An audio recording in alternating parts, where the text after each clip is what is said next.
Hello people, welcome back to the podcast. Today we're in for a spicy episode. We're talking about why you do not need a summer body and why you don't need to do any of these challenges or 12-week or 90-day programs that you're going to see PTs thrown at you over the coming weeks to be summer body ready. I feel quite strongly about this topic. Before we get into the episode, I've been doing a bit of research into who actually listens to the podcast, and it's mainly people who are interested in fitness and nutrition, funnily enough. So people that could be potential clients or just want to learn. And also there's a lot of personal trainers as well, so it's about 50-50. So I'm keeping that in my mind when I'm coming up with the topics and the potential guests. If there is any potential guests you want on the podcast, please do message me on Instagram or on Spotify. There's going to be a little feature where you can say it, or on YouTube, just comment down below and I'm going to try to get a lot more people on the show. Now, just rate the podcast on Spotify, like a wee like on YouTube if you're on there, and enjoy the episode. Now, the reason I feel so strongly about all of these fat loss challenges and all of the like shredding programs and all of these summer body ready sort of all the marketing, you know what I'm talking about, like that type of marketing, is because this would have kept me trapped in the same cycle for a long time. I've spoke about my experience with being overweight as a kid and into my teens many a time, but I want to take you through a specific story that can show you where a lot of people are thinking, and I actually reached the goal that they think is going to change the way they think about themselves, the way they view themselves, and how they think changing their body is going to miraculously like improve their self-esteem and their self-worth, etc. So I used, like typically like a lot of lads did, when I was like 18 and 19, I went on those typical holidays. I went to Malia, I went to Ayia Napa, and I tried to diet for both of them. Now, in a circle of lads, the typical thing that they would be talking about is, you know, ladies, when you're on holiday, it was all about, you know, pulling the women, which makes me absolutely cringe now, but like, I don't doubt for a second people that are going on these holidays that are 18 now are having different conversations. I would say it's very similar. And as much as I hate myself for that sort of shit, that's what it was. That's what people were going on holiday for. And to be honest, we went away with girl groups from school. They weren't on a much different wavelength. Like, they were looking at the men, you know, looking at the six packs by the pool. You know, that's the type of thing that they were also going on holiday, because you're 18, you're and you've not really been subjected to the other sex in other countries from other places. So there was very much a massive pressure on you to like look a certain way and look better. And I remember Malia, I tried to diet for that, didn't really work out. And at this point, I'm not as overweight as I was as a kid, but very much still had the same insecurities. I think a lot of people don't realize, like, even if you are overweight, like, because we're all built differently, like, I'm really lanky. So I just felt like even if I got to a low body fat percentage, I would have still hated the way I looked, because like my proportions just looked way different to, you know, those typical people that naturally are like have a skinny six pack, and when people start going to the gym and they call themselves like hard gainers, like it's hard for them to like gain weight, but once they do manage to start consuming more calories, people tend to like look a lot better quicker in the gym than someone who's came from an overweight background, or someone who just maybe their proportions are a bit different, and mine's definitely are. And I was talking about this to Gary, who I had on the podcast last. Like, because I'd been overweight so long as a kid, I do think like my skin around my chest, like where your man boobies would be, was it changed from, because I'd been overweight, because I'd had I don't know the science too well about this, but probably had too many fat cells, and then you can't really undo that damage. And these are things that the only way to get a better relationship with your body and stuff is to start understanding these things. Anyway, I'm getting sidetracked, right? So for Ayia Napa, I was like, I'm 100% doing this. Like, I'm losing the weight that I need to lose. So 12 stone was my goal, I think, or like just under 12 stone. And I started at like 13 and a half, 13 to 13 and a half stone when I was 18 and I hadn't lifted a weight before. Was like, just imagine someone skinny fat, like a skinny fat guy. That's the way I would have described myself. And I was convinced if I got to that 12 stone mark or underneath that 12 stone mark that I would have a lot better chance with the ladies. So I pretty much just avoided food the full time up until Ayia Napa, and I actually got down to that weight. So this was maybe like a 12-week process of me just avoiding food, and I got there, and I remember being absolutely distraught because we went to the beach one day, and my mate, who would come from that sort of skinny background, where when I say skinny, I mean he would naturally have a six-pack, and not because he went to the gym, just because he held that little body fat and he just had one of those physiques naturally. So by no means was he the most like ripped and massive person in Ayia Napa, but he had abs. And I'm standing next to him at the beach and we get a picture taken. And when I seen the picture, I've still got man boobs. I still feel like my waist comes out weirdly. My legs were like so skinny. I still feel like my face isn't like that lean or whatever. And I was just like, I just dieted for 12 weeks and I just feel like I still look the same, but like a little bit smaller. So everything that I didn't like about my body was still there, and losing a stone didn't do jack shit for me. And it was honestly traumatizing. Like, it would have took me another 2 or 3 years to sort of like go over that, because I would have just dieted again. I'd have convinced myself, right, it's another 7 pounds I need to lose, or another 3 or 4 kilos, and then I won't have the man boobs. My waist won't be disproportionate to how other people's waists look. I always felt like, people talk about like bodybuilders having a V.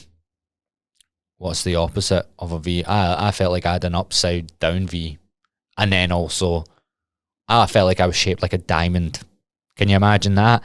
Like, it went out the way from my shoulders, and then my legs were so skinny it then came in the way again. So I was more shaped like a diamond. But if anyone has ever played Sonic the Hedgehog and knows who Dr. Eggman is, that's what I felt like my body looked like all the time.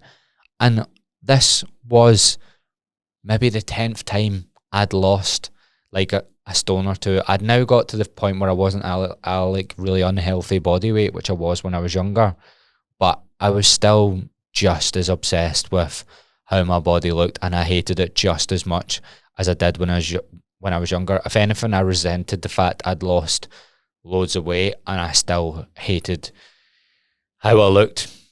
And I would have been the first person that fell for all of these like fat loss challenges, these summer body ready challenges, all of these like big motivational speeches about how you need to start now and how this is going to be the time that you're comfortable in your clothes in summer, which is all utter bollocks, because all it's driven by is motivation for money and sales. That's why they do it. They're either struggling PTs or they know they can make a shit ton of money by playing on the insecurities of the likes of myself, when I knew that I was going to be embarrassed taking my top off going to Ayia Napa.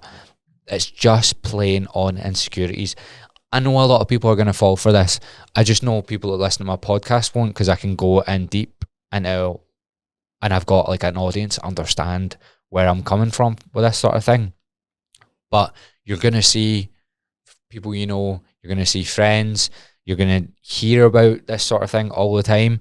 And it can be a wee bit triggering. You can end up falling back into that mindset, or maybe this PT has the answer and they're talking about losing fat and building muscle at the same time. Maybe this is going to be different. Just by nature of trying to lose a good bit of fat in 12 weeks, you will build fuck all muscle. You will build absolutely nothing. So bear that in mind, and we'll get into the next wee subtopic. So back a couple of weeks ago, or a couple of months ago, I started really slaughtering like business mentors and the sales tactics of PTs that they often employ due to the mentorship they're in, or the sales coaching they're getting for selling coaching. And I got lots of messages off of people going, it's so good to hear somebody honest speak about these things, not talking about fat loss. And this was from PTs. And I've recently and by the way, there was lots of them. There was because the business mentorship thing in personal training is so rife. It's so rife that even people that aren't in the industry know about it now. I got loads and loads of messages. So I went on these people's profiles. So they were talking about how some of them had said they'd been given eating disorders by PTs. They'd had horrendous experiences with doing photo shoots. They'd gained all the weight back from doing photo shoots. Loads of them as well were talking about how they felt they couldn't post what they look like now after their photo shoot. And honestly, this was about 20 people, because there's like business mentorships in Scotland and there's business mentorships in Northern Ireland. Those are my two biggest like demographics. A few in England as well. And if I go on their profiles now, so I looked at a few yesterday, they're all peddling summer body challenges, and still going down that route of you need to look a certain way for summer. And also they're still using the pictures from photo shoots, etc., talking about how they need to get back down to that sort of look, aesthetic or weight, and how they can help their clients do it as well. Now, every time I went back down this route, it backfired, because the problem wasn't like my mentality or my mental resilience. It was what I was doing. I was ridiculously restricting myself pretty often, maybe two or three times a year for long stints. There's nothing you can do to get around that being a toxic way to live. There's nothing you can do. And a lot of people think I'm like anti-diet and stuff now. I'm not anti-diet. I'm anti-diet culture, but what I am anti is dieting before your relationship with food is in a really good place, which for most people, especially people that are listening to this podcast, by the way, a lot of personal trainers aren't there. They aren't. If you speak to them for 2 seconds, they aren't there. They base a lot of their self-worth on their looks. If you even use your body to get clients, I find there's very little chance that you can be quite happy with how you look, but the second you maybe gain a few pounds or the lighting isn't great, then you're going to be overthinking how you look, because you're using that as a financial metric. Like that's the way you're using your body. So of course when it changes for a second, that's why there's so much incentive for personal trainers. And by the way, yes, I'm going to be rude and I'm going to have a wee sip of a coffee here. That's why there's such an incentive for people to get on gear, because there's money to be made, and there will be people that will buy from people purely because they think if they do what this coach does, they will look like the coach, which is absolutely not the case. Most personal trainers programs are quite similar. Obviously you get fucking idiots that don't have a clue how to do anything, but most of us are just going to try get you to lift. Most of us are going to try get you to start pushing your sets harder. Most of us who work with like general population are going to get you to do 3-day full body, because you're not going to be able to do 4 or 5 probably. then the bodybuilders are going to be getting you to do splits and stuff. But like the premise of the lifting is trying to get you to get better at the same lifts and then be able to put more weight on it and do more reps. That's the fundamental basics, and pretty much every personal trainer's program is going to follow that rhetoric. And if it doesn't, and if it looks fucking mental and like nothing you've ever seen before, like if there's not some variation of a squat or a lunge or a chest press or a dumbbell overhead press, run like fuck. It doesn't have to be different. They just don't know what they're doing and they're trying to make it look fancy. So they have to use all of these tactics to sort of hook you in, because they're not good enough at like explaining that, or they can't trust themselves enough to go, yeah, by the way, this is going to be the same sort of shit and we're just going to get you stronger over time, because that's how it works. But back to the PTs that are doing this, like in terms of still using their physique or how they looked before. They've been taught this by other PTs, and it's just it's something the industry has done for ages, and I don't think it's ever going to leave, if I'm honest. One of my main goals is just to leave some sort of imprint on the fitness industry and make it a slightly healthier place. But I do think a lot of like disordered eating, a lot of like glorified physiques that are actually more on the unhealthy range because of just how lean they are or like what gear they've been taking, that gets shown a lot more on Instagrams, and like it's what people are attracted to more. So it's something that's going to be pretty impossible to break. Like if I put up a video of me doing a lift and just say it went viral on Instagram or TikTok, I would get abused for how I look because I'm not humongous. Even if I was putting up a pretty decent lift, it would be all about how I look. So it's going to be something that's impossible to get away from. But I want to stress so much, a lot of these PTs that are like posting pictures of themselves from photo shoots or clients, I've spoke to these people and they have binged themselves ridiculous amounts after it. Then their self-esteem and self-worth has been on the floor from doing that to themselves, and they're in a place where they can't even post pictures of themselves, and they feel like they've wronged their audience and they've lied to their audience, and yet they still go back to that way of posting and promoting fitness, and that being their message of dieting for summer and doing these like fat loss sort of challenges. So don't fall for it. Don't fall for the marketing. Now, I don't want this podcast to just be a rant about summer body challenges and like the fat loss programs and stuff. I want to give you applicable advice to what to do instead as well. Now, for me, I'm 4 years into coaching now, and by the way, I feel like I still, every day is a learning day for me.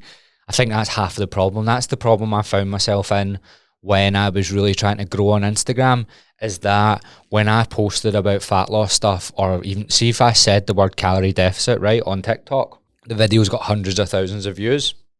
And what I've noticed from a lot of the people that have stayed making that kind of content is you can really see they've stunted their learning, because they've just been talking about the same thing over and over again. And although fitness, the gym, nutrition, you are going to be like reiterating the same facts, there's so much to learn about people. There's so much to learn just from coaching people in person and like the psychology of how people work. Like I've said before, I learn way more from therapists than I do from PTs. Well, certainly in a psychological sense of how people think and how to interact with them, more importantly, to get them, to help them really. So you can see that they've just went online coaching, talk about fat loss all the time, and you can see they're still talking, like just slagging off like keto, slimming world, that sort of thing. And it's how I started, but they've very much like pigeonholed themselves into this thing that grows their Instagram but stops them from becoming a better coach, because it's all they can think about. They just make videos about the same thing. And what I learned from coaching people was dieting them straight away was the worst platform possible for them to start enjoying the gym. This is what I done. This is why I hated the gym, because every time I went to the gym, even if I lifted weights, and even if I went to the gym and I told myself it was to get stronger, if I was going there on less calories, it just was shite, because you're much less likely to get stronger on less calories. Now, absolute beginners will still get a bit stronger, but it'll cap a lot quicker than if they were just to eat at maintenance, and go there if they're eating at a deficit. Like, they'll stop getting stronger a lot quicker than someone who was to eat at maintenance. Now, I have no studies handy, but it's pretty well known that people who have a consistent exercise regime are way more likely to, like, if they've lost weight, if you take a group that has lost weight and doesn't exercise after, and a group who's lost weight and keeps exercising after, they're way more likely to keep the weight off. So for me, it made logical sense to think, right, if I'm going to be coaching people, my best chance of getting them to lose weight and keep it off is for them to enjoy the gym. And I then thought about that with, like, every client. Obviously, every client's a bit different, but I was like, right, my goal is just to, like, I don't care what weight they, like, what amount of weight they lose. I just want to do everything in my power to get them to enjoy the gym. So I try to make the program quite enjoyable. I try to create a community of people that they'll like WhatsApp groups and stuff like that. I try not just be the coach that comes in here and counts their reps, so I don't actually train anyone like twice a week or anything like that. And also, I try and give them really specific lifting goals so that they don't just, like, go in and do 3 sets of 10, which most people will do. And even if I, like, write on the program, up the weight, yada, yada, yada, most people won't. So my whole focus is getting them to really, after, like, 2 or 3 months where they've, like, got the basics down, to really start upping the weight and getting stronger. And the best platform for me to do that on is a platform that isn't restricted. They aren't eating less calories. They aren't going in there thinking this is anything to do with weight loss. They're going in there to learn how to lift. And honestly, a lot of people will just enjoy the gym if they are given the chance to. Like, I don't really listen to people that say they hate the gym and they haven't been for more than 3 months consistently, and they weren't dieting. Like, I'm not willing to listen to it, because I've had too many clients that have said that to me at the start, and then lo and behold, they lift for 12 weeks, they get stronger, and they actually know what they're doing in the gym. They go, here, this is fucking good, this is class. Because that was me. Because that, I was like, if you take everyone from my year in school, like, two boys in my school are PTs as well, right? One of them was into the gym when we were like 15, 16. He was huge. He looked like Action Man. He actually trains and he's a PT in Coatbridge. Obviously, he was going to become a PT, right? Then the other boy who was friends with him, he got in. I didn't know him when he got into lifting, but he got quite big. I remember just seeing him post stuff, and he got in Olympic lifting and stuff, and then he became a PT. He was less likely to become a PT. He was actually the first, I think. And then me, absolutely not. I just slaughtered everyone that went to the gym. I was like, that's for fucking gimps, as you can imagine. I was like, the gym, fucking going around and posing as if you're a fucking, like, model, and then wearing your tight tops and all that. I was like, yous are actual fucking gimps. Here I am, personal trainer. Because you know what happened? I followed a program and I actually got stronger for a good few weeks, and it was addicting. Because if there's it's the same way I've enjoyed running for the first time in my life, because I followed a program and it wasn't anything to do with weight loss. When I first started running when I was younger, it was to do with weight loss. So it's the platform you give yourself that matters the most. And anything to do, like, as soon as you, like, if you think about what happens when you diet, people preach about sustainability and balance and those sort of things. In order to lose weight, you're going to have to eat out less. In order to lose weight, you're going to have to snack less. You're going to be restricted. There's so many different things you can do to minimize that. But man, if you're 4, 5, 6 weeks into a calorie restricted phase, no matter what the sort of options you're eating are, you can't get away from your biology. Like, your hormones are going to start changing, your leptin, your ghrelin, those sort of things. So your like satiety hormone, your hunger hormone, they're all going to be sending you signals to eat more food because you're losing weight. There's obviously things you can do, like getting better sleep, being hydrated, not bashing caffeine after 2 p.m, not burning yourself through exercise, managing your stress. Yes, all of those things will help you manage that diet better, but you are going to start getting hungry and you're going to start feeling restricted no matter what you do with this diet. And now, if you are at an unhealthy weight and you do, and like, I've had clients that are really, really against losing weight and they've seen their weight coming down when they first come on me. I'm not even been dieting them. It's just like the calories I've put them on, they've still actually been in a slight deficit because they've not actually managed to get up to like the maintenance calories, or their maintenance is much higher than what I would have thought it was. And they are scared of losing weight. Those same people I need to have similar conversations with, because their health markers might improve from losing weight. And it's not as if they're going to keep losing weight forever. It'll stagnate, and will also like eventually build their calories up and teach them how to maintain. But I don't want to diet people unless they've fixed their relationship with food yet, or like it's improved massively, because I've had too many bad experiences where I've done what a client wanted and they wanted to lose like 10 kilos or whatever. They've lost it and they just gained it back. This hasn't happened in years because it's not the way I go about coaching anymore, but PTs will not tell you that. And they all of these fat loss challenges have a high percentage of them gaining the weight back, because that's the nature of the type of coaching and dieting they're doing.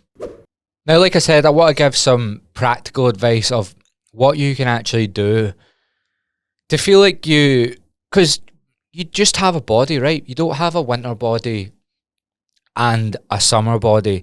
And if I think about most people, right, I know a lot of people listen to this and go to the gym.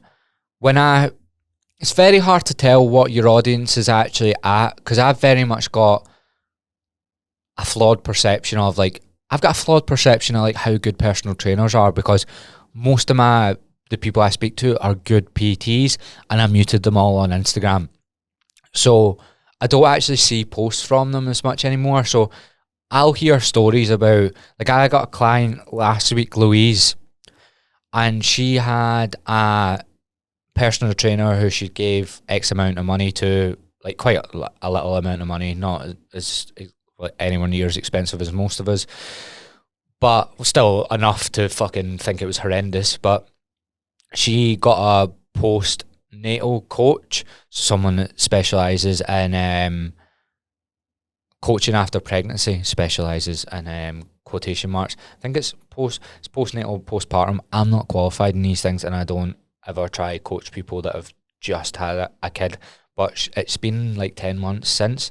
So from the research I've done, I don't think she needs anything to do with post-pregnancy. Like, our training doesn't need to be specified for that, because it's not post-pregnancy. It's been quite a while after. But they had her, this is all they had her doing, right? Intermittent fasting. My first question most of the time when I hear about PTs doing dumb stuff is just like, why? So intermittent fasting was part of the protocol. Why? Don't know. And 1,200 calories. And also they were doing home workouts with cans of soup. So a 20-minute follow-along workout with cans of soup. Now, I had quite a toxic audience ages ago, right? But I can quite happily say stuff like that is fucking pointless, right?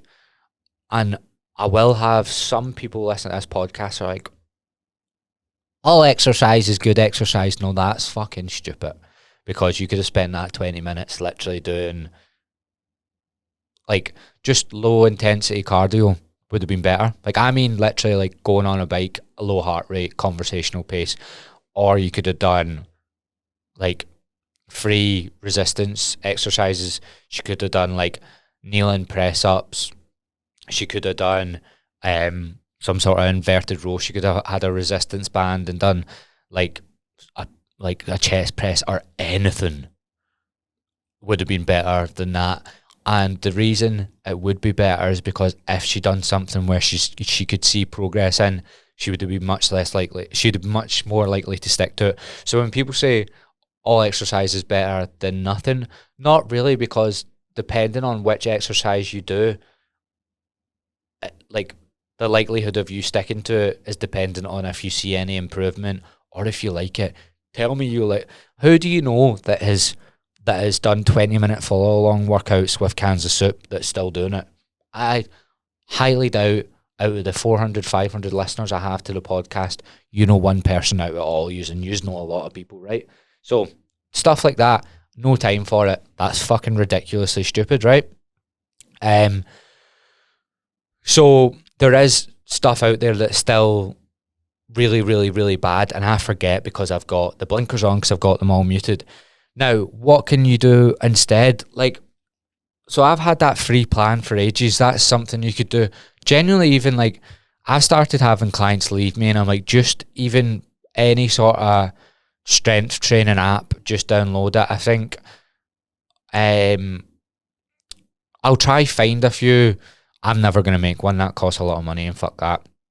But like, even anything that just makes a new program every like 6 to 8 weeks, anything that you can track your workouts on and gives you a plan to follow in the gym. Now, if you're getting started, you can use my free program, which is always in the show notes or the bio. A lot of people have got started with that. I should make another one, but again, the time, I need to stop committing to new things that I don't have time to do. But something that's going to get you to start lifting in the gym and following a program and get you started on that journey.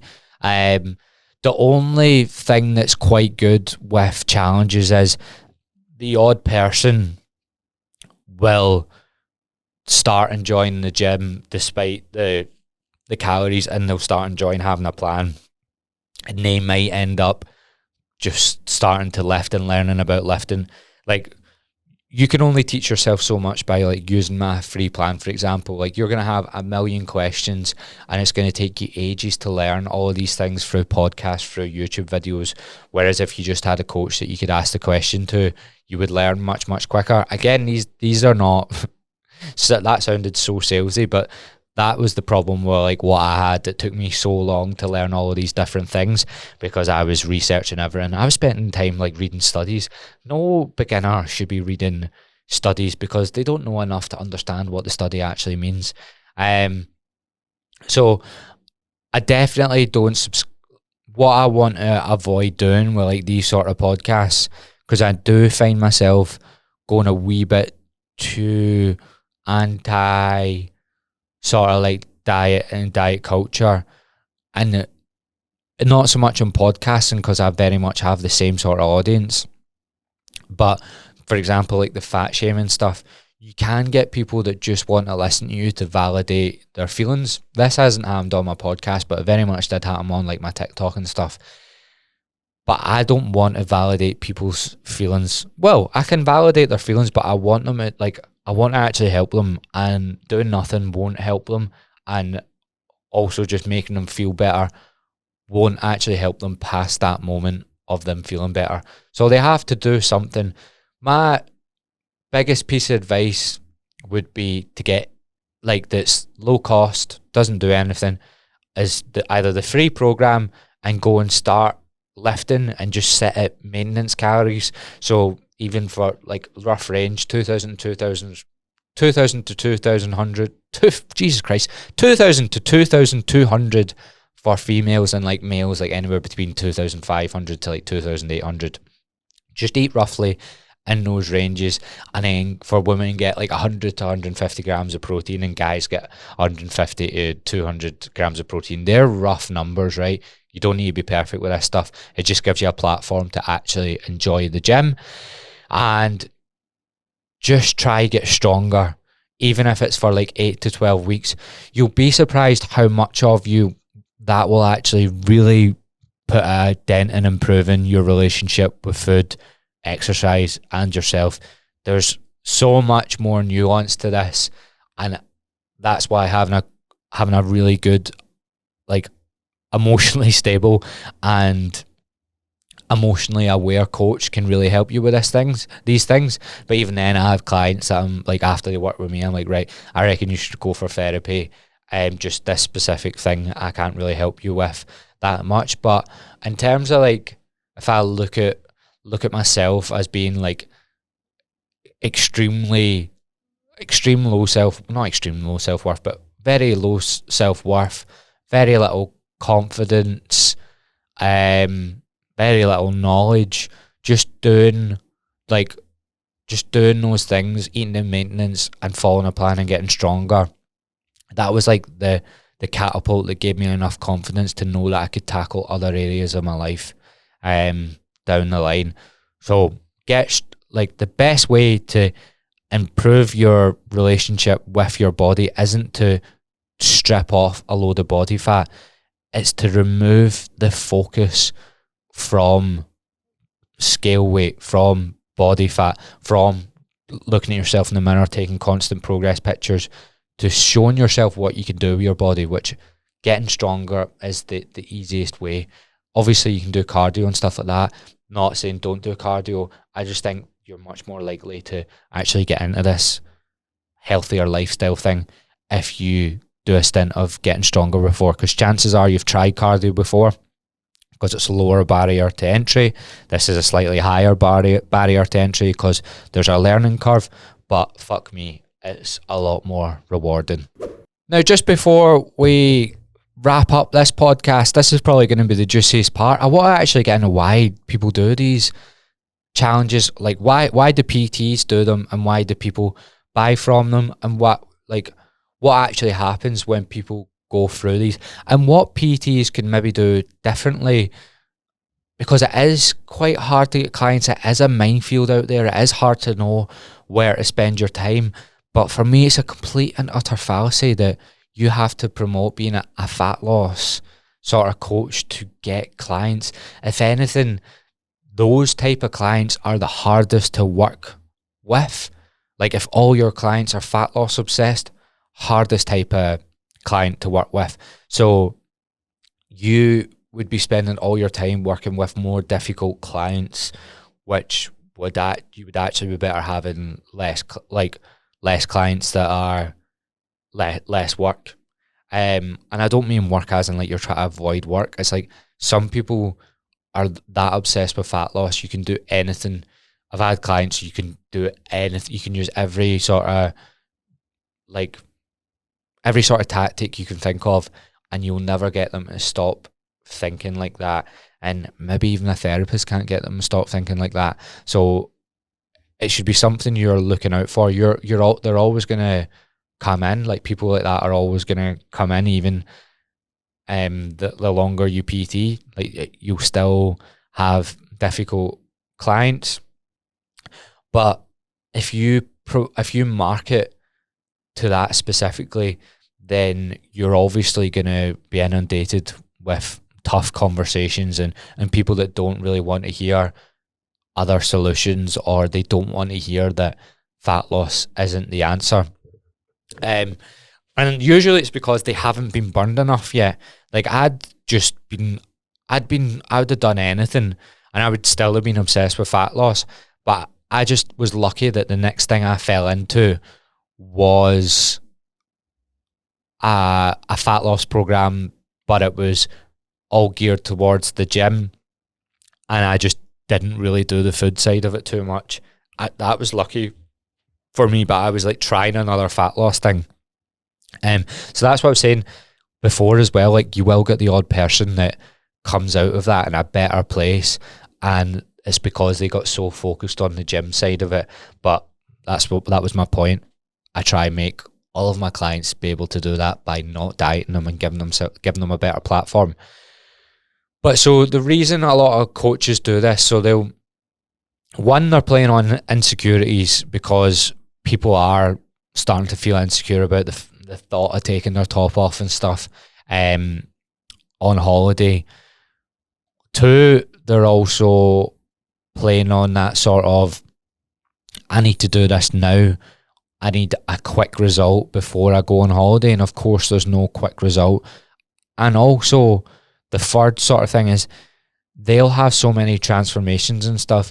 And what you have to understand about the transformations is either the person who gets the best sort of results, usually they've been lifting for ages, or they might have been someone who's been lifting for ages and had a little break, or they're like severely genetically advantaged. I've often spoke about my first ever client when I was the worst coach possible. After like 5 months, he looked ridiculous, but it's just because he took to lifting so well. He got so I've never seen someone get so strong so quick. And to me, even when I think about it, I reckon he must have lifted a wee bit before at one point, has maybe not touched weights for like 3 years, because his transformation was ridiculous. And that was when I was the worst coach possible. So it was incredibly humbling for me to go, fuck, I'm amazing at coaching, and then work with like 50 more people and go, okay, I see this is quite difficult, because it's actually not as easy as how he made it look. He had superior genetics. He was strong. Like, I'd been going to the gym for about 3 years at that point consistently, and he was stronger than me by 6 months in, and I honestly was pretty consistent with the gym at that point. So when they're using their transformations, etc., there's gonna, like, 90% of the people aren't gonna get anywhere near the results they're gonna post. And that also might not be the fault of, like, my last coach,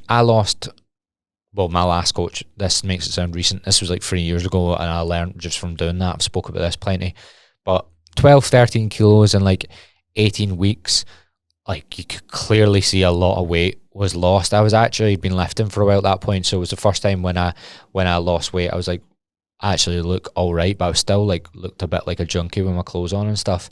And he never posted that because it wasn't quite good enough for his marketing, even though it would have been like the best transformation I would have ever done. Physically, mentally, horrendous.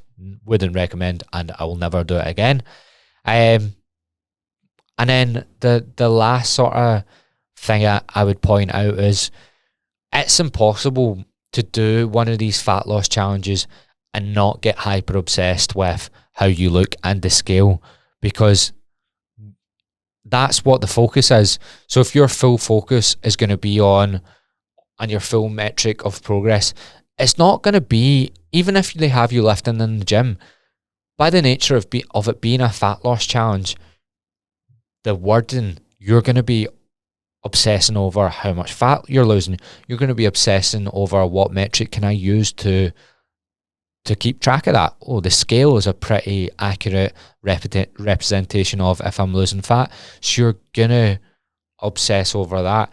The full group you're going to be in is going to be everyone posting maybe like quick updates on how their body's looking, quick updates on the scale.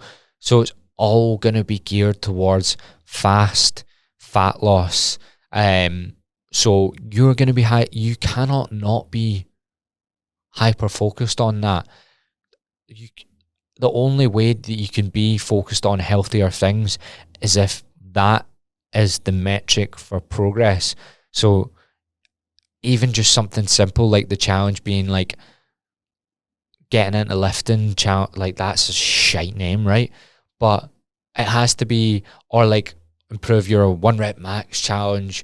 These are all less catchy, but there's a massive market for people wanting to learn how to lift or wanting to be shown how to get stronger. There's still a huge market for that. And if anything, what a lot of personal trainers don't understand is there is 90% of the industry doing all of this shit, and only 10%, maybe if you're lucky, that are really good at coaching people and really good at breaking all of these things down. I don't have to like lie to my client and say, look, I'm going to change the program all the time. I can confidently talk them through why this is the best way. If a client asks me anything about why am I doing these exercises first and these exercises last on a program? Oh, well, Claire, I program the hardest exercises first because those are the ones that give you the biggest bang for your buck. When you've got the most energy, that's the ones we want to get strongest at the most. By the way, if you only had 40 minutes, just do the first 3 exercises and put your all into all of them, and then sack off the last ones, because that's the way I've programmed it. I can walk them through anything. So once you have enough confidence, you don't need to like sell this fucking dream to clients, because you just can tell them how it is. Because once they understand how it is and then they trust you, they're gonna do what you say most of the time, and they're gonna trust you, and they're also gonna see the sort of things that you told them was gonna happen, so they trust you even more. And it's an absolute fallacy that you need to be talking about fat loss all the time. I don't talk about it anymore, and it's like the more honest I get with my marketing, like, oh, by the way, when I used to talk about fat loss all the time and get clients obsessed with fat loss and get them to lose weight, I would get messages saying they'd gained the weight back. Talking about that sort of thing, and like how I've changed my stance on stuff, by the way, attracts clients, because people know all of this stuff is bullshit. There's still obviously going to be the people that are going to keep doing it over and over again, but like I said, they're going to be hard clients to work with. And you would much rather have an impact. Well, for me personally, I prefer to get messages from clients I haven't worked with in a year or two that say, by the way, still at the gym, thank you so much. That still had an impact on me, and I lost like 5 kilos, but I couldn't be arsed losing any more, and I just prefer to get stronger now. I'm like, right, I'd rather have that message after. So yeah, I'm completely against all these challenges. It's just a quick way for PTs to make money. You're going to be in a group with too many people probably, and you're not going to get access to an actual coach. You're not going to get access to a really good coach, like highly unlikely. The more followers someone has, the less likely they are to do one-on-one coaching.